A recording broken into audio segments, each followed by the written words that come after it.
How's it going, everyone? It's Adam from Life of Adam. Today I'm back with a brand new lifeguarding video.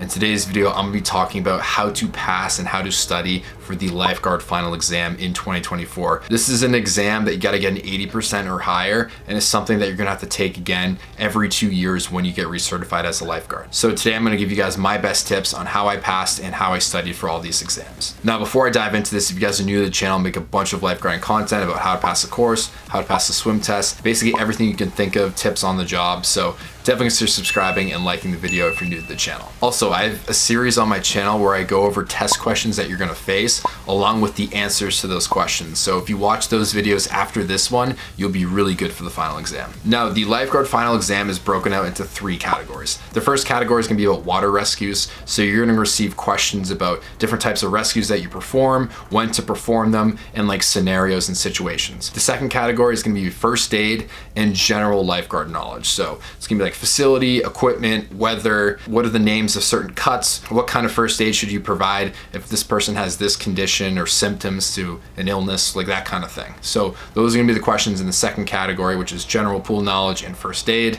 And the last category is gonna be like CPR, AED. How many repetitions, how many breaths, when should you use the AED, where do the straps go, how do you check for pulse and breathing? Now, the way you study isn't by reading the entire textbook. I didn't read the entire textbook front to back. I took notes on it, and you obviously take some notes when you're in the lifeguarding class itself, but it's not something that you have to read every single page in order to pass the exam. The one thing you have going for you is that a lot of the questions on the exam are common sense, which is nice. You just pick the safest and best sounding answer, but you're not gonna be able to pass just to rely on that. They're gonna ask you for specific details and names and terminology, and that's why I highly recommend to study for all 3 of these categories is to learn definitions and know exactly what they mean. For the water rescues portion, you gotta know the names of every rescue, the names of every approach, when to use certain approaches, like how deep does the pool have to be? If someone hits their neck, what is it called when you support their head and chin? Is it the head and neck splint? Is it the head and chin splint?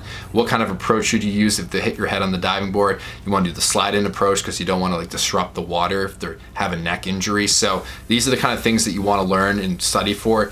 And I do that by just looking up definitions and highlighting terms in the textbook.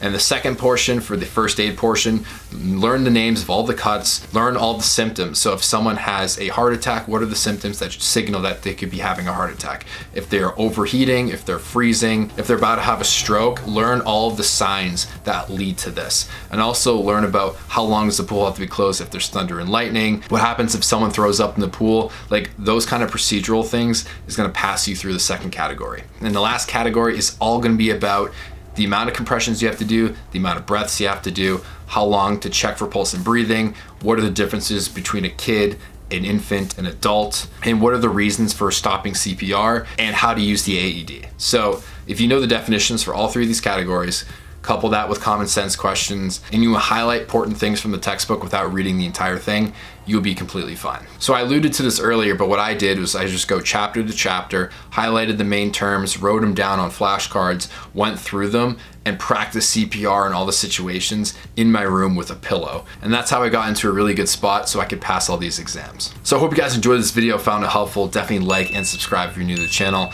Comment down below if you have any questions, and I'll see you all in the next upload. Thanks so much for watching. Peace out.